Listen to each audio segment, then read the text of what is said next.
Hi there, my name is Justice Carstens, and today I want to share something quite important with you. It is something that we all struggle with in some form, some stage of our lives, and it is really the issue of responsibility and of self worth.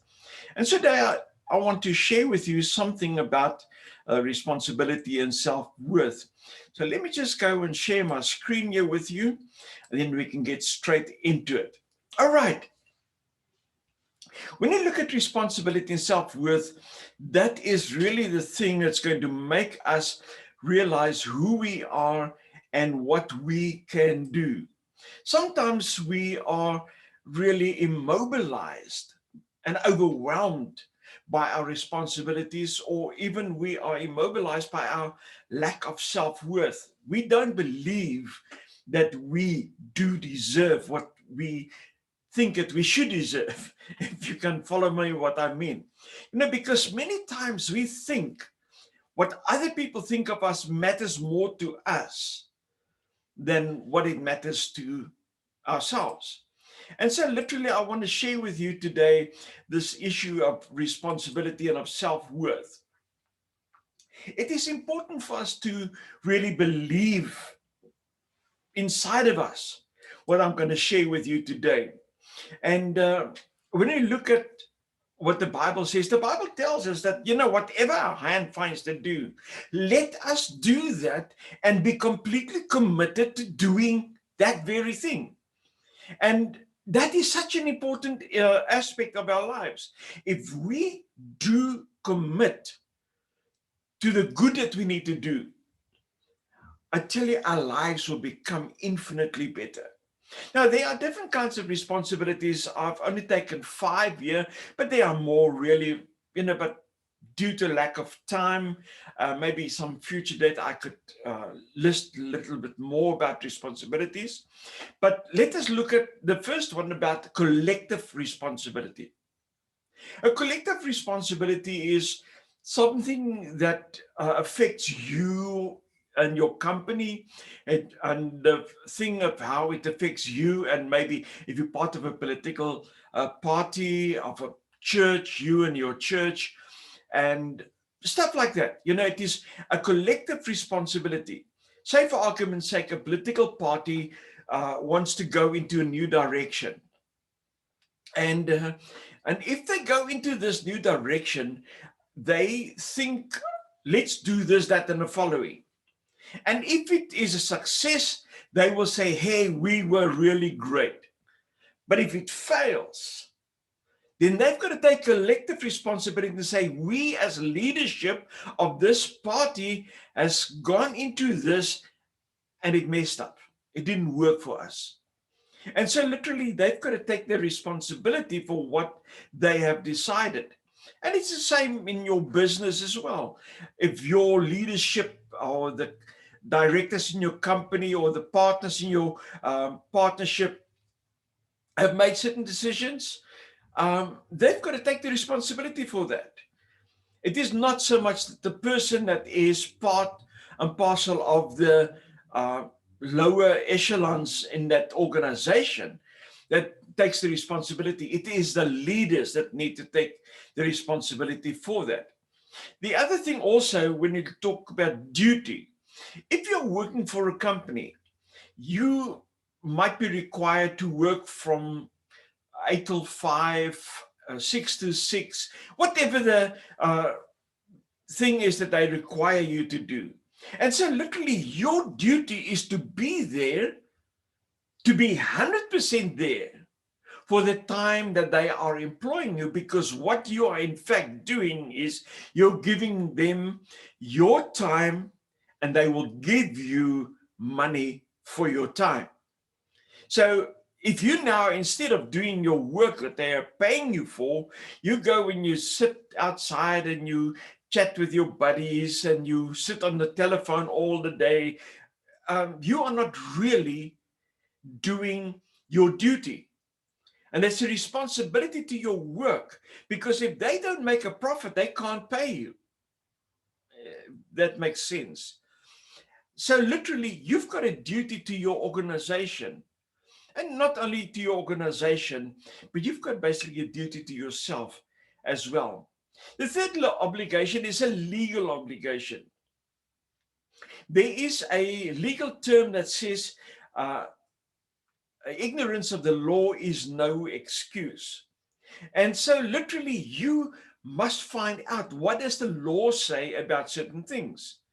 And if the law says certain things, do not break the law, because you might be fined, you might even go to jail.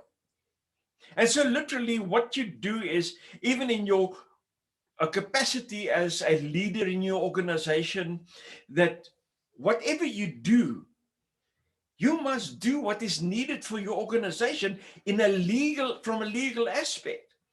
Otherwise, you might go to jail and your company might go down, or whatever organization that you are in. And so literally it is important for you that you need to find out what are the legal aspects of what you are doing.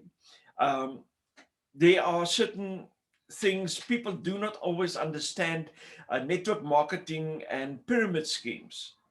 Now, network marketing is a legal way of doing business. A pyramid scheme is illegal in most countries. I don't know of any country that permits a pyramid scheme. But most countries also permit network marketing. And so literally it is for you to find out that organization that you want to be involved in. Is it a legal organization or is it not a legal organization? Then the fourth responsibility is a media responsibility. Today, no matter where you go, you will find that there are people with a cell phone close to you. And whatever you say or do will be recorded. And it will be posted on Instagram or on Twitter or Facebook or whatever. And so literally, you've got the responsibility to your organization, and not only to your organization, to yourself, that you will act within a legal and a proper way. And so literally, it is important for us to make sure that what we say in public, preferably what you say in private, is where it really starts. But what you say in public will not be able to be held against you. And so literally it is important for you to have a sense of responsibility to how you will act in public and what you're going to say in public. I've seen so many things on YouTube and especially on Facebook, where people just throw their toys out of the cot, and they really, the language that and the things that they say and do online, it sometimes appalls me. It shocks me. But so literally, you've got a media responsibility as well. But also, lastly, you've got a moral responsibility, that you will do the good and the moral thing. For you to just say, hey, I don't care what people think about me, and take me or leave me or whatever, that is not acceptable.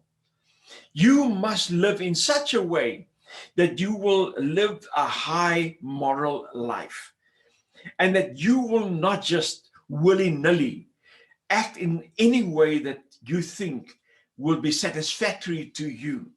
So literally, you need to live a good moral life at this time as well. Let's look at the motivational pictures that I've got over here. Just read it out loud with me. If you take responsibility for yourself, you will develop a hunger to accomplish your dreams. And so literally, if you say, hey, I'm responsible for me, nobody else is responsible for me. I cannot depend on my parents. I cannot depend on my children. I cannot depend on my organization. I cannot depend on anybody else. I am responsible for me.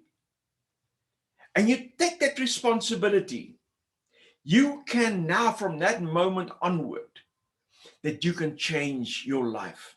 As a matter of fact, when you do that, They say a journey of 1,000 miles starts with one step. I disagree with that. I say a journey of 1,000 miles starts with a reason to go. What is your reason to go? What is your reason to achieve your dreams? What are your dreams? Do you have dreams? Or are you in survival mode just day after day? I like the next one, and just read it as out loud as well.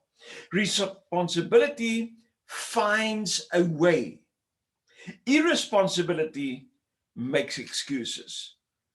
And so often what we do is we just say, hey, I can't do it, and that's for other people to do. It's not my job, it's their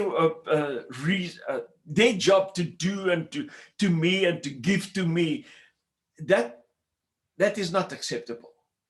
You are solely responsible for yourself, and don't wait for other people to do that. So there are a few things that affects your responsibility. It can either be good or it can be bad. For instance, your work can impact onto your responsibility. Now, the problem is that if you do your work responsibly at your work, it is great. But now if you bring your work home, and for argument's sake, you and your boss had a major fight that day, or you might be the boss and you and your people had a major fight that day, and you come home and you take it out on your family, that is totally not acceptable. What is at work stays at work. Like I say, what stays in Vegas, what happens in Vegas stays in Vegas. No, literally, your studies, if you say, hey, I've got such a social life, I cannot do my studies, you won't perform. On the other hand, you can say, hey, I'm just going to study. I'm not going to have any social life. That is fine. As long as you say, when I'm finished studying, that I will pick up on my social life. Decision makers, other people will make decisions on your behalf. For argument's sake, if the banks increase the lending rate, the percentage that you've got to pay back when you want to loan money, you can't do anything about that. They're making decisions on your behalf. But there are times when you can say, hey, if they are going to increase the interest rate, then I've got to decrease my my debt that I've got.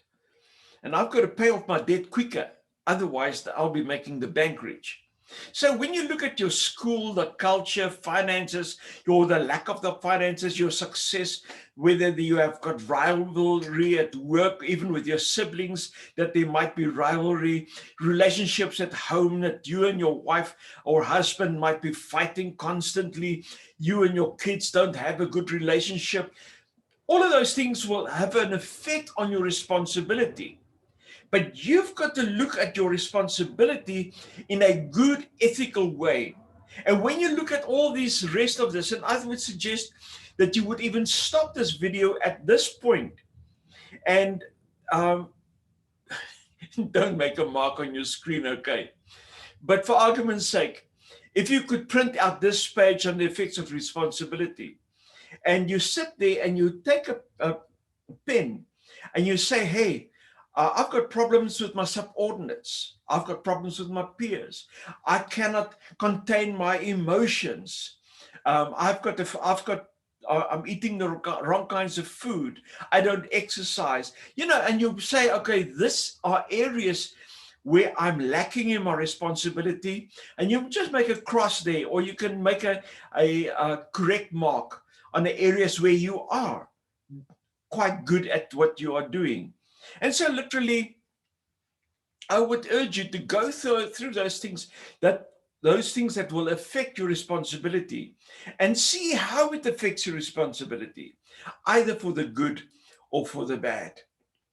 When you look at self-worth, God thought that you were to die for. And literally, he has made you wonderful.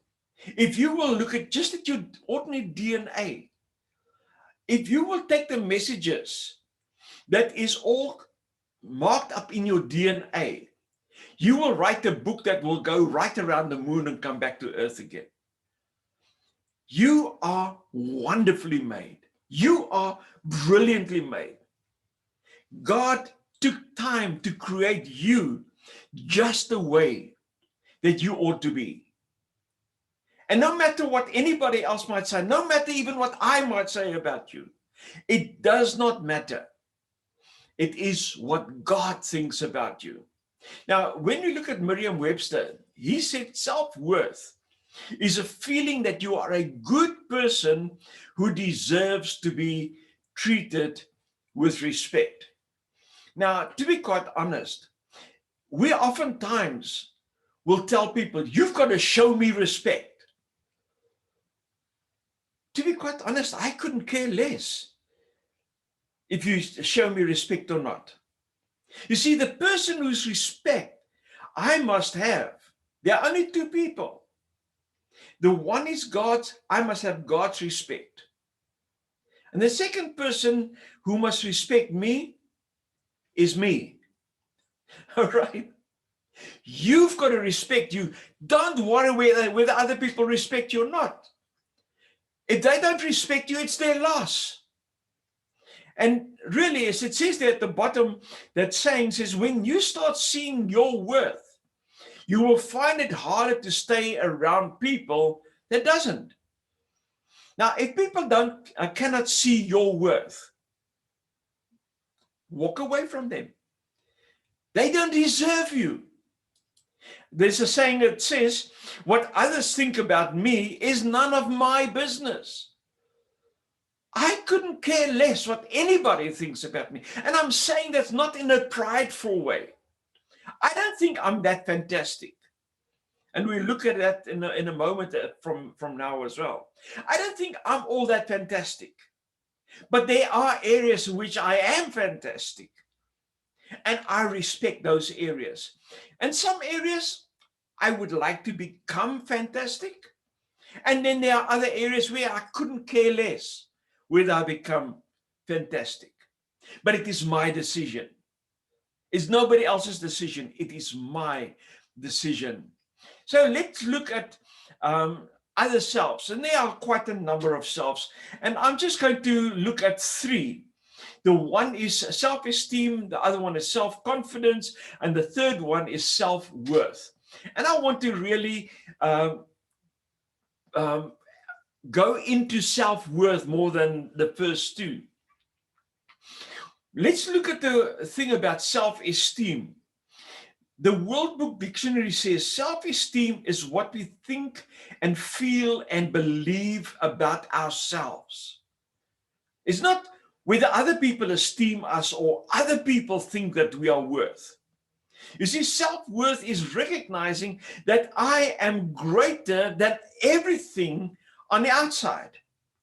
It is a deep knowing that I am of value. It is what I must know.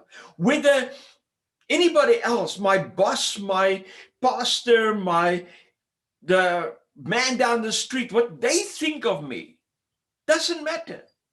It is that I must know that I'm a person of value, that I must know that I am lovable, and that I must know that I am necessary to this great mosaic of life, and that I am in incomprehensible worth, that I must know that about myself. Then I will esteem myself. And literally what other people might think of me, that's, as I said earlier on the previous page, it's none of my business. Because if it is my business, they can hurt me. They can do me mental harm. My emotions will be affected by what they think or don't think about me. You see, I must esteem myself. And if they don't want to esteem me, that's fine. It's their life.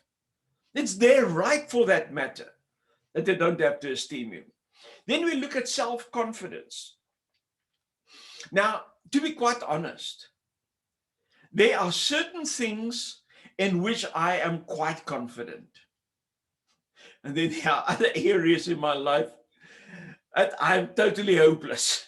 You ask me to do certain things, ask me to draw a fancy painting.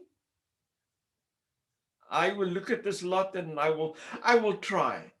But I will look at it in the end and I will think, oh no, no, no, no, no, no, no, no, no, it doesn't work. I am not confident in painting.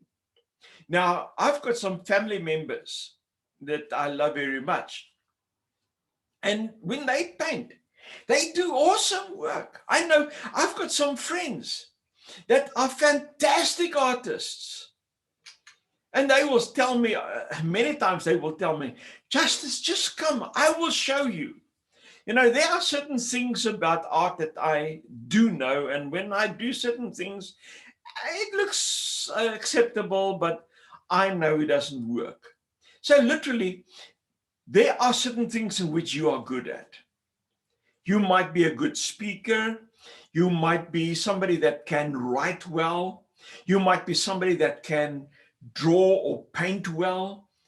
And there are areas in your life where you are actually quite brilliant at. And so literally, be confident in what you can do. And if you can't do it, learn how to do it if it is important for you. You know, when you start working in your workplace, what does your boss do to you? Your boss tells you, I want you to do this, that, and the following. And once you've done this, that, and the following, I want you to do that and the following.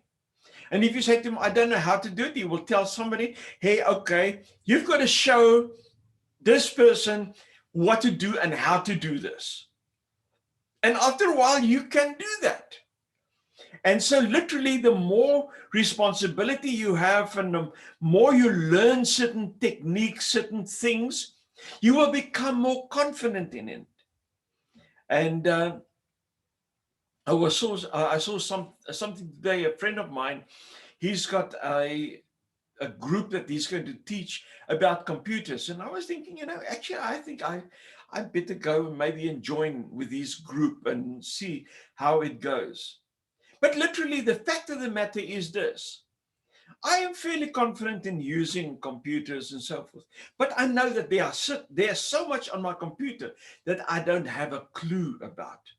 And so literally, for you and for me, if you don't know and you need to know, learn until you are confident, and you can do that. And so your self-confidence will grow. And if you feel, hey, I don't need to know that. For argument's sake, somebody said to me the other day, why don't you come and do art with me? I said, it'll be nice, but no, I've got some other areas that I want to spend my expertise in. And one of the things that I like doing is I enjoy writing. So I'm writing a lot. And so literally, I'm very confident in that, but I'm not good at painting. So literally, as I said, my self-esteem, my self-confidence, but then there is the core of your self-worth. And what you think about yourself matters so much. I cannot even stress that enough, because those are the things that will be constant in your thoughts. It will affect your emotions, and then eventually your behavior will reflect what is going on inside of you.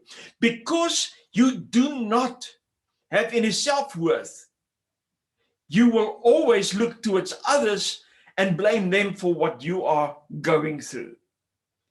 But if you can establish your own worth in your own life, then you can say, hey, I'm a person of worth, and if I don't know anything about this specific thing, I will learn about this. And if other people don't have any, don't see me as a person of worth, that's their problem.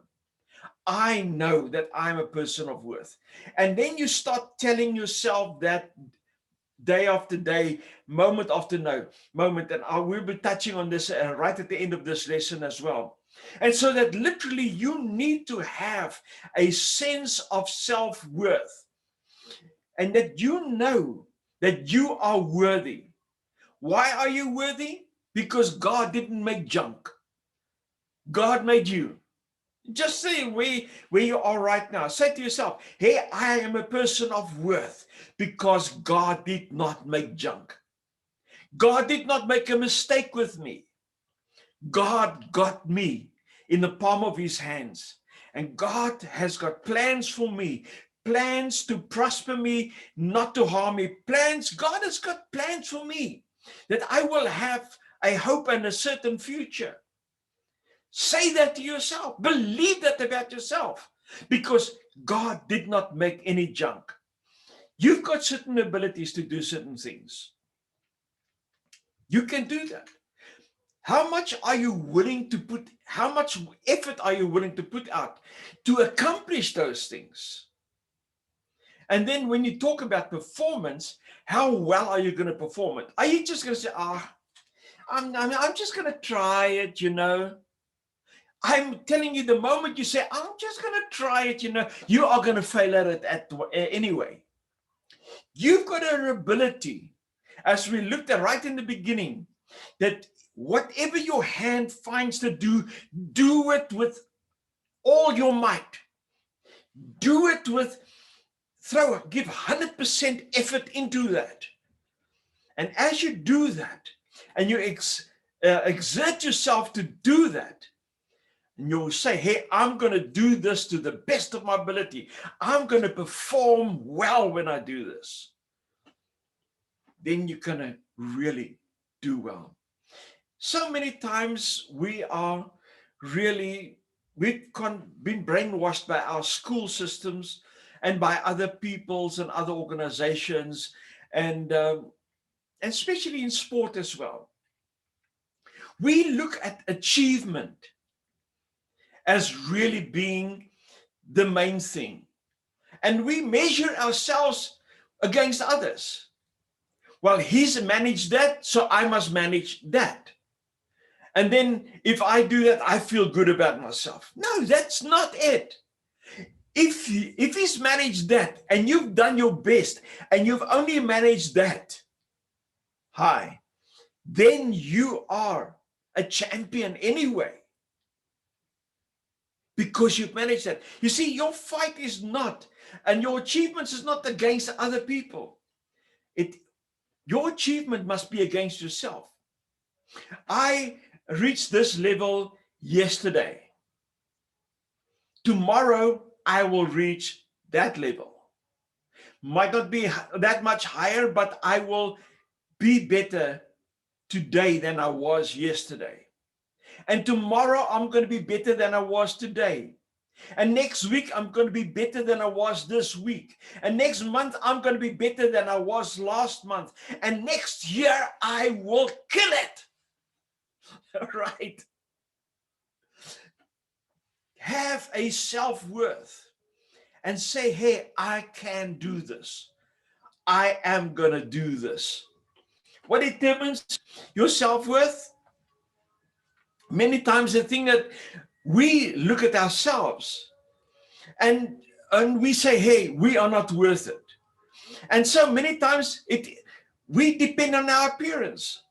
I've got to look good. And that's the problem with so many people. They go into debt by buying themselves clothes because they say, hey, I've got to look good. You don't need designer clothes to be valuable. You don't need to have X amount of money in the bank that your net worth will say, hey, I am valuable. It doesn't matter who you know in your social circle, whether they are rich, whether they are learned, whether they are educated, or in whatever other aspect. You don't need that in your life to give you worth. What you are in, what type of career you are in, that doesn't matter. That does not matter to determine your self-worth. It is what you determine and what you do every single day. Whether it's going to be better than the previous day or higher or better performance than the previous week, month, or year, that is a thing. You've got to measure yourself against yourself. And also, many people measure ourselves by our achievements. You look at certain goals that you've had and what you've achieved there, and you say, hey, I've achieved that. That's great. And it's wonderful to be able to tick it off your to-do list and say, hey, I've achieved that. I must be honest, when I look at my diary in the evenings and I say, hey, I've done this, that, and so forth, and I tick it off, it does make me feel great. But really, that is not the real you. Your job, it doesn't matter what your job is, but what matters is that you will do your job to the best of your ability, and that you will do your job, or whatever you do it with excellence, and you will do that. I remember when I started getting a following, people that wanted to friend me on Facebook. I remember when I achieved 300. That to me was almost like a highlight. And I thought, wow, I'm really getting places. And then suddenly I saw I've got 800 people. And I thought, wow, 1,000 is coming up. And then I hit 1,000. And then later on, I got to 2,000. But you know what? The last time I really felt anything about social media was when I got my first 1,000. When I got my second 1,000, it was just another non-event. And to be quite honest, I get literally every single day. I hardly ever. I think in the past year, if I've asked one person to become a friend to me on social media, no. I remember I've invited one person in the past year. I don't invite people on my social media. And so literally, and to be quite honest, when people come on my social media, I look on what they are doing. And if I feel that I can add value to them, then I will accept them. If I feel that they can't add value to me, that the only thing that they posted in the social media was sort of like, yesterday I had a horrible day at work, or this, last night I had a nice supper, and you see a photograph of what they had on their plate. And people like that, I don't even add on my social media anymore. I say no to more people than I say yes to. I want people to add value to my life, and I want to add value to other people's lives. So to have 5,000 people, I would have had over 5,000 people already. Already, I'm starting to think, when I'm getting to around about 5,000, 4,500, I will be starting taking people off my social media. I don't look at my self-worth by how many people I've got on social media. Your age. Some people think that they are too young. Other people think that they are too old. Other people think that they are anything in between. Your age is simply a number. And don't factor your age into anything. I tell anybody, I'm over 60 and I feel like 23. And I feel more like 23 than I'm feeling over 60. I'm going to tell you how old I am. If you want to get to know how old I am, ask me personally. All right. Other people, regarding them, your personal satisfaction is more of a value than what other people say about you or what they ask about you. I have preached in many churches. I have spoken at many other venues as well. I've done coaching, I've done teaching, I've done personal speaking to groups, and I never ask whether they enjoyed my speech. Never, not once. people come to me afterwards and they say to me, that was really great. And I appreciate that they actually come out of themselves and come and tell me that. But I never ask. Never, never. Because they will lie to me. They will tell me the things that they think that I want to hear. Justice, man, you knocked the ball out of the park, my buddy. No, I don't care. What I care about is whether I have done my best in bringing my message over to people that are listening. What other people think about me is none of my concerns. Let's continue with the achievements. Your grades. Now, you've got certain strengths. I have certain strengths. I remember I did a course about 2 years ago on coaching to become a life coach. And so at this course, one of the things that we had to go through is the Gallup poll. That's the international company that does international polls worldwide. And they had a strength-based program that you can determine what are your strengths. And they had 34 of those different strengths. And then they say to you, you must look at your top 10, and the ones that are really most important are your top 5 of your top 10.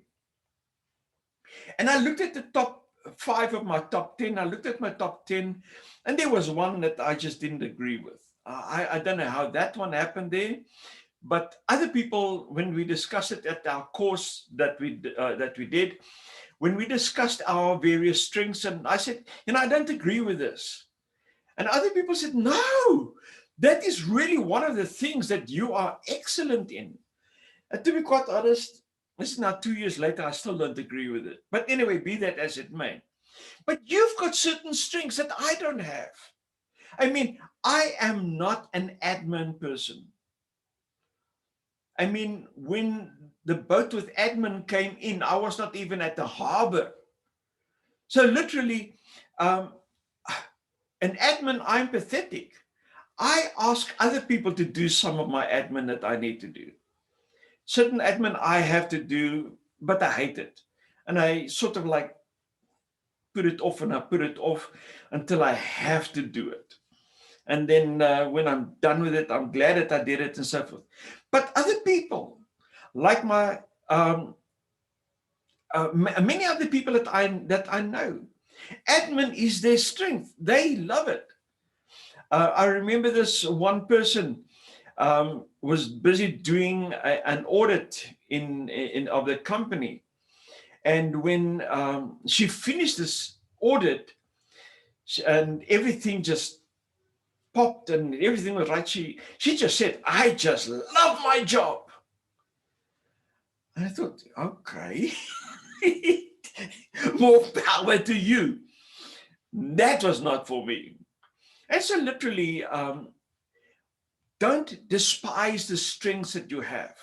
Don't think other people's strengths is something that you need to have. No, you have your own strengths.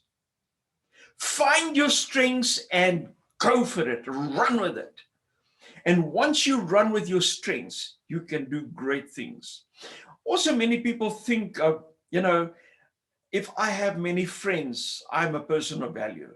No, you're not. Your value does not depend on your strengths. I am a loner. I like being alone. I like people. I love people. Honestly, I really love people. I'm in my element when I'm among people. But I've got 2 or 3 close friends. I don't really have friends. And you know what? It doesn't bother me. Those friends that I have, I value them. And so literally, when we talk about our friendships, to have a massive lot of friends, that's no big deal. But if it's important for you to have lots of friends, by all means, by all much, how many connections you have, how many friends you have, that's fine. But don't measure your worth by the number of friends that you have. You know, many people marry because they feel they must marry. I remember this one person telling me that, you know, when after school, all of her friends started getting married, one after the other, one after the other. And eventually she felt that she needed to get married as well. And so she eventually, she married somebody. But it was not really, she felt that it was not really what she wanted in life. And so literally, you should not feel yourself that you need to be married, or you need to be single, or you need to be engaged, you need to have whatever. Your relationship status doesn't mean anything. When you are married, you give your best to your wife or to your husband. And if you do that, you know what you sow, you will reap. And so literally, your relationship status, as important as it is, does not define you. The money or the lack of money does not define you either. You can have lots of money and you can be a hopeless and miserable person. And you can have little money or no money and you can be a hopeless and a miserable person. I know people that are extremely rich. I mean, they are multimillionaires and they are the happiest people on the planet. And I find people that are very poor and they are very happy. Now you think, hey, okay, I'm the poor and happy person. But are you really happy? The very fact that you're doing this course or going through this shows that there is some lack in your life where you are not all that happy. Am I touching too close to home right now? But literally, I'm serious. It's not how much money you have that matters. It's not your relationship that matters. There's nothing matters. It's what you are that matters. If you need to make more money, make more money. It is there for you. Other people had less than what you've got, and they became extremely rich. You take Bill Gates, for instance. He had to borrow money to start his company. You take Steve Jobs. He had to borrow money to start his company, and then his company fired him. And after that, he became, again, a multi-billionaire. I mean, literally, it all depends on your mindset. Your self-worth is not bound into your achievements in any way. Your self-worth depends on you. And now I'm coming to my last page over here, and we look at our last thoughts. And I want you to say these things about yourself. And you must say, this is the truth about me. And so literally, I'm going to read through this. And I want you to say it out loud as well. And maybe you cannot say it out loud, you know, because there are people around about you. But just whisper it. But I want you to mouth this with your mouth, these words, that you'll say these words with your mouth. And you can say this, and I'm going to start now, and I'm going to say, the truth about me is that I am a friend of Christ's.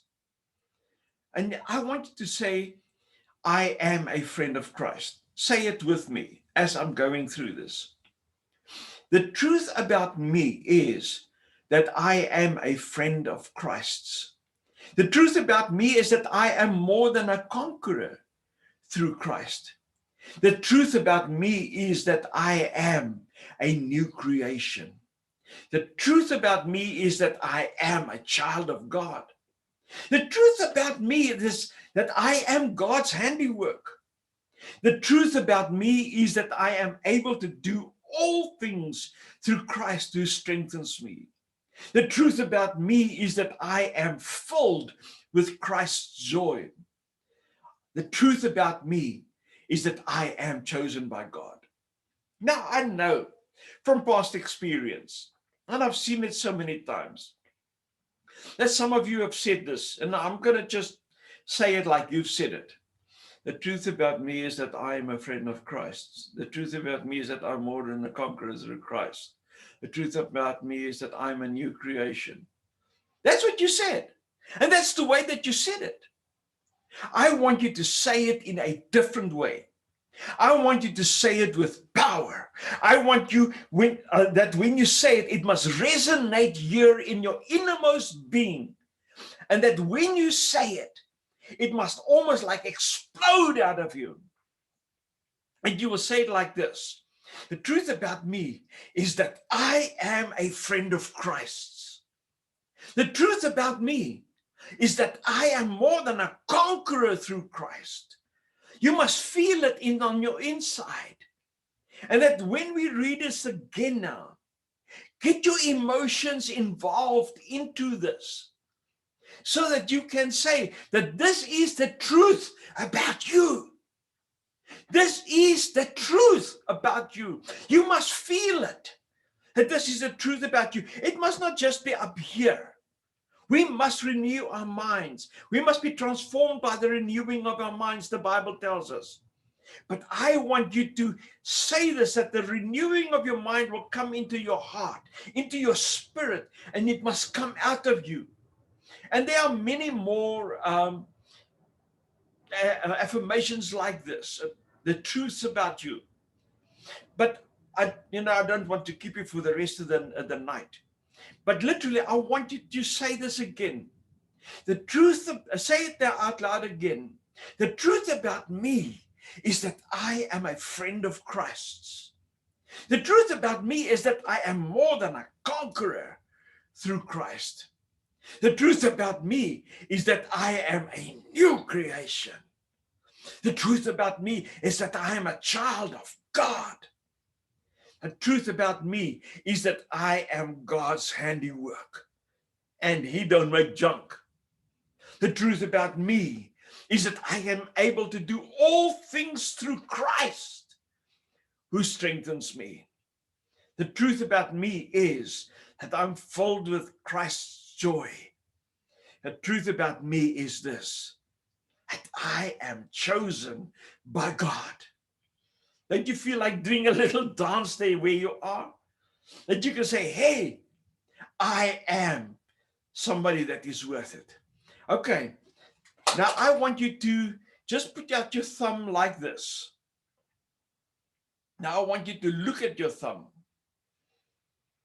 And when you look at your thumb, I want you to say, hey, I am a thumb body. All right. You are a thumb body. Let nobody else tell you that you are not. You are somebody. You are a person of worth.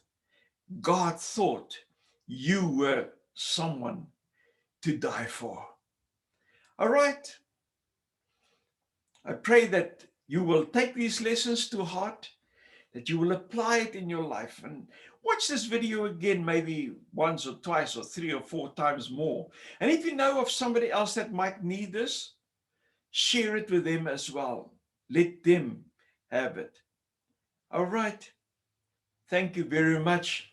And what you can also do is just like this video on YouTube. And then also what you can do is subscribe to my channel. And then also click on the bell so that if I put up a new video, that you can have that as well. God bless you.